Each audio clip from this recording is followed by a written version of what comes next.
নমস্কার সবাইকে। পুজোর পরিবারের আরো একটি নতুন ভিডিওতে আপনাদের সকলকে স্বাগত জানাই।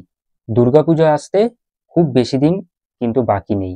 100 দিনের একটু বেশি কিছুদিন বাকি আছে। দেখতে দেখতে সেই দিনগুলোও কিন্তু পেরিয়ে যাবে। এতদিন আপনারা এই পুজোর পরিবারে বেশ কিছুদিন ধরে দেখতে পাচ্ছিলেন বিভিন্ন জায়গার পশ্চিমবঙ্গের বিভিন্ন স্থানের দুর্গাপুজোর বিভিন্ন বনেদি বাড়ি দুর্গাপুজোর ইতিহাস আমরা এই চ্যানেলের মাধ্যমে আপনাদের কাছে তুলে ধরছিলাম। আজ থেকে শুরু হবে এক অন্যরকম ভিন্ন স্বাদের উপস্থাপনা। সেরকম যেরকম আপনারা দেখছিলেন বনেদি বাড়ির বিভিন্ন দুর্গাপুজোর ইতিহাস, রাজবাড়ির বিভিন্ন পশ্চিমবঙ্গের দুর্গাপুজোর ইতিহাস, সেগুলো চলতে থাকবে। আমরা সেই পর্বগুলো উপস্থাপনা করব। তার সাথে সাথে এই নতুন সেগমেন্ট, এই নতুনত্ব পর্ব আজ থেকে আমরা পরিবেশন করব আপনাদের জন্য।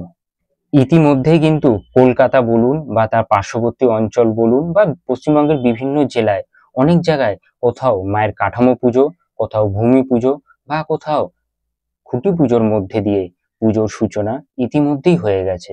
এখন বলতে পারেন দুর্গাপুজোর সূচনা পর্ব মধ্য গগনে এসে ঠেকেছে। বহু ক্লাব তাদের বিভিন্ন থিম ভাবনার মাধ্যমে তাদের কিন্তু আত্মপ্রকাশ ঘটিয়েছে।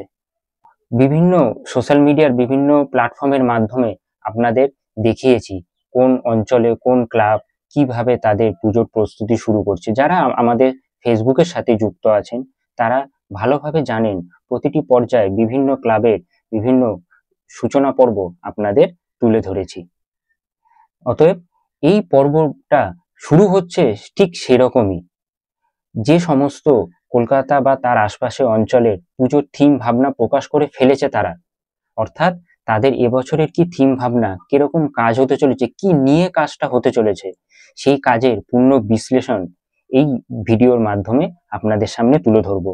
পরপর এরকম প্রতিটি ক্লাবকে নিয়ে, প্রতিটি পুজো কমিটিকে নিয়ে যারা ইতিমধ্যেই তাদের থিম ভাবনা প্রকাশ করে ফেলেছে, তাদের সেই থিম ভাবনা নিয়ে আমাদের প্রতিটি পর্ব উপস্থাপিত হবে। সেরকমই আজকের এই বিশেষ পর্বটি আপনাদের জন্য প্রথম শুরু হচ্ছে। চলুন তবে শুরু করা যাক।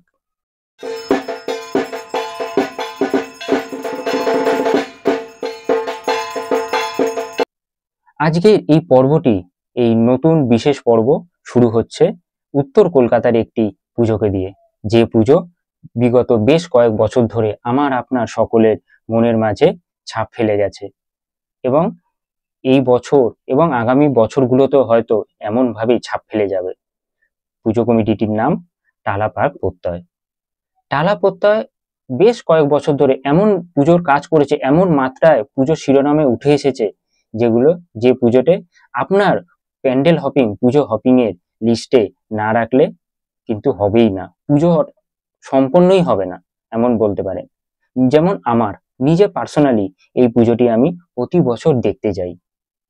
আমি যেহেতু বড়নগর অঞ্চলে থাকি, এখান থেকে টালা প্রত্যয় বেলগাছিয়া অঞ্চল খুব বেশি দূরে নয়, তাই আমি যেরকম যাই আপনারাও সেরকম হয়তো দুর্গাপুজোয় যান, সেরকম সরস্বতী পুজো তারা করে।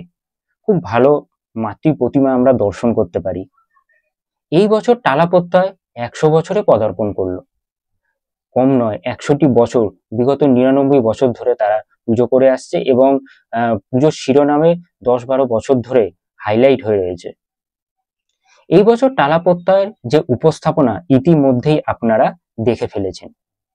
বীজগণিত, এই বছরের পুজোর থিম ভাবনা ট্যাগলাইন বীজগণিত।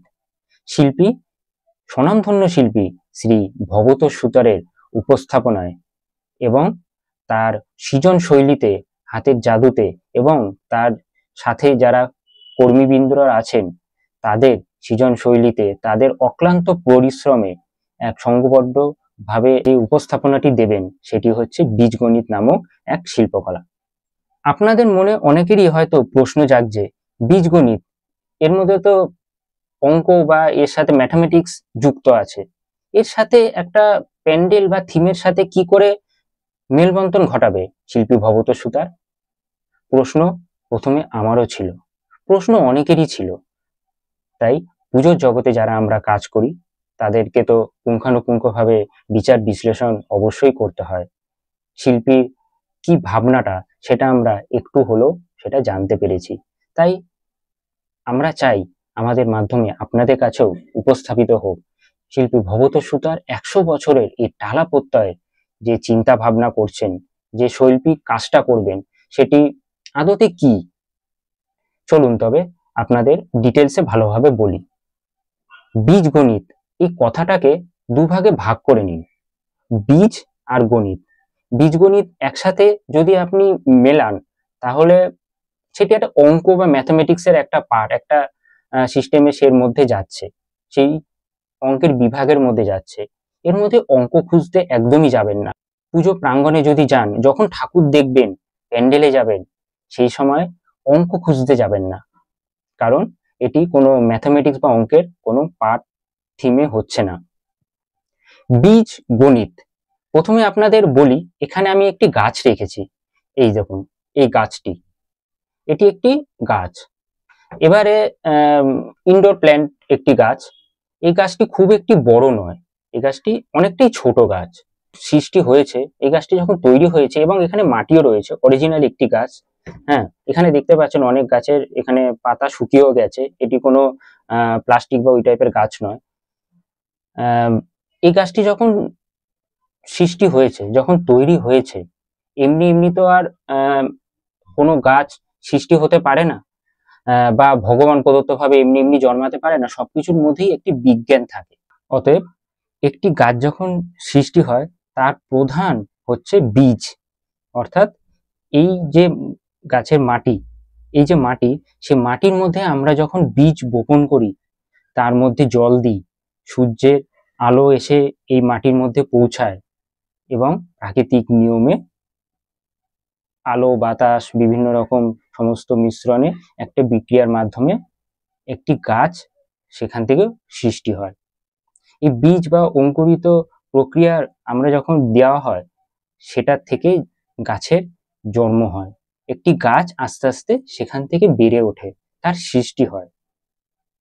এই যে বীজ কথাটি, এই বীজ এবং তার সাথে গণিত, মানে এই যে প্রক্রিয়া বিক্রিয়া, এই যে সেই জিনিসটাও তো একটা মানে অঙ্কের আকারে আমরা সেটাকে ভাবতে পারি। এই বীজ আর গণিত এই মিশ্রণে টালা প্রত্যয় এই বছরের তাদের ভাবনা। কনসেপ্টটা আমি প্রথমে বুঝতেই পারিনি, এবং পরে ধীরে ধীরে যত সময় এগিয়েছে, তখন আমি জিনিসটাকে ভালোভাবে পরিলক্ষিত করেছি।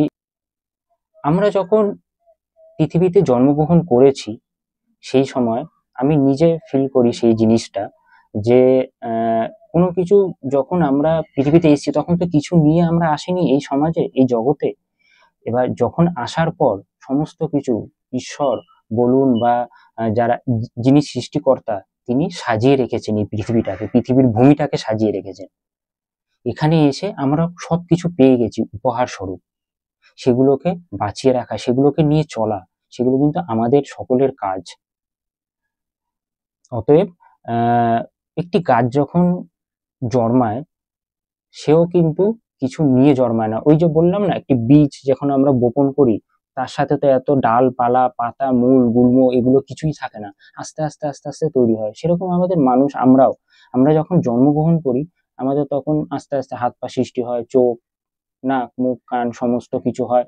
সেগুলোকে সুন্দরভাবে আমরা উম উম এগুলো সৃষ্টি হওয়ার পর সেগুলোকে ব্যবহারযোগ্য যখন হয়, তখন আমরা ব্যবহার করি, যেরকম হাত পা মুখ চোখ, সেরকম গাছও সেরকম করে। কিন্তু আমরা মানুষ, আমরা খাদ্য শৃঙ্খলের একদম ওপরের স্থানে রয়েছি, কারণ আমরা সকলের থেকে অনেকটা অ্যাডভান্স।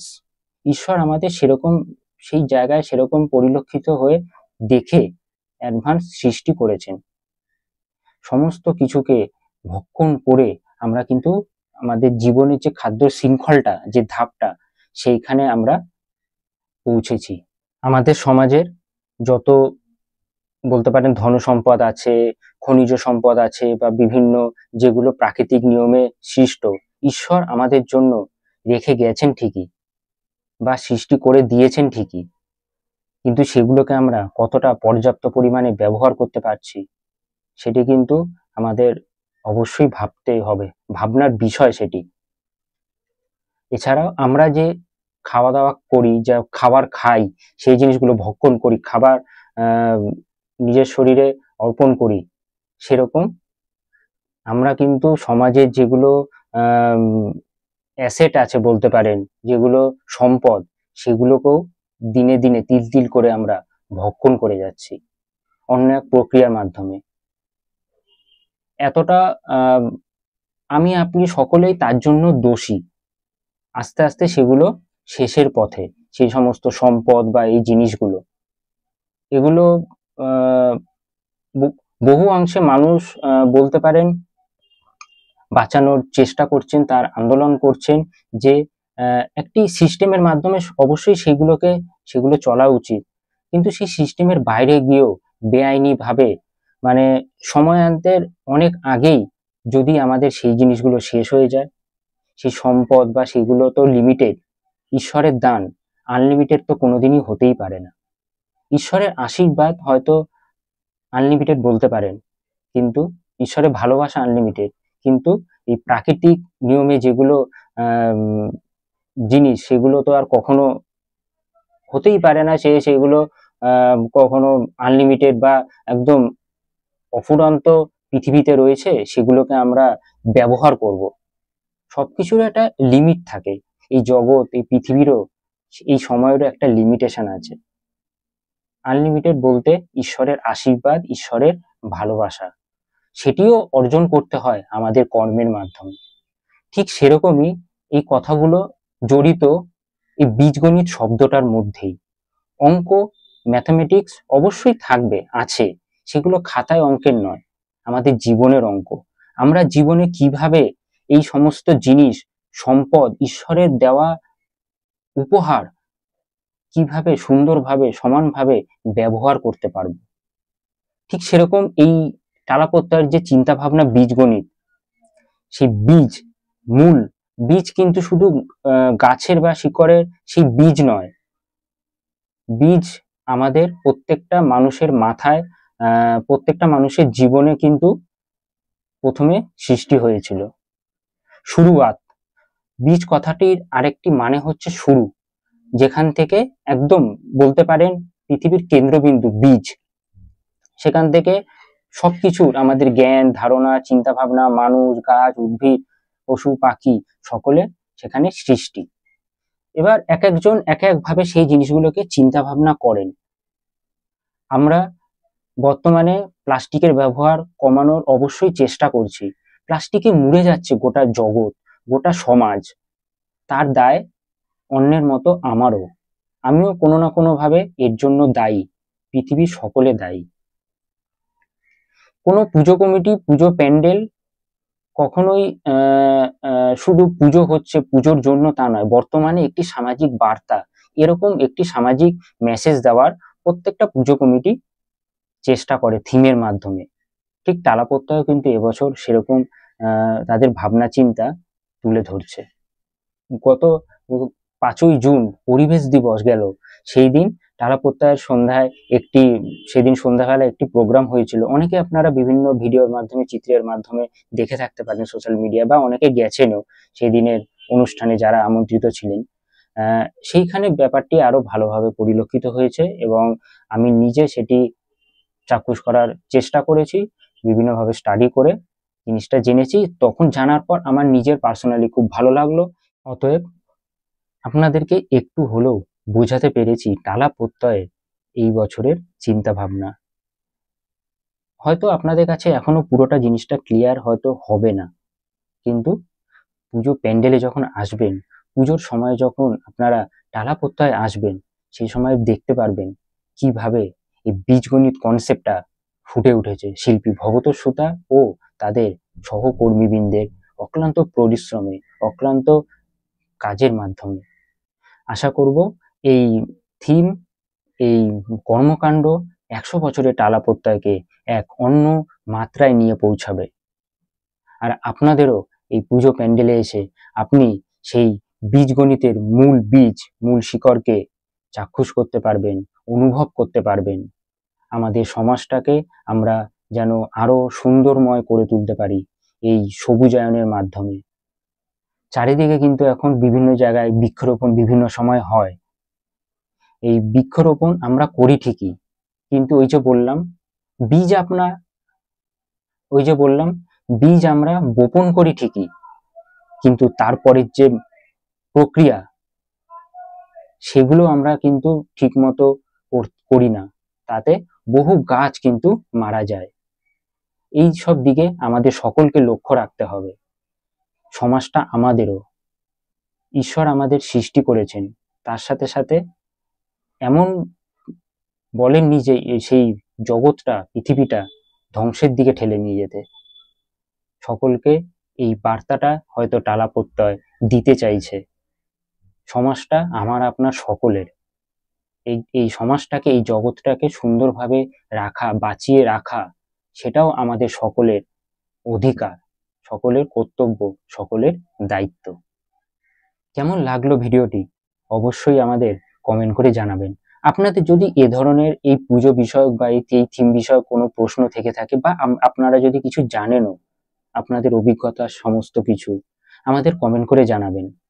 অবশ্যই আপনাদের মূল্যবান মতামত আমাদের আগামী ভিডিও বানাতে অনেক সাহায্য করবে। আজ তাহলে এইটুকুই।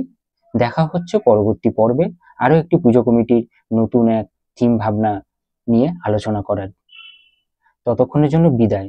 সকলে ভালো থাকবেন, সুস্থ থাকবেন, সুন্দর থাকবেন এবং সর্বদা পুজোর পরিবারের পাশে থাকবেন।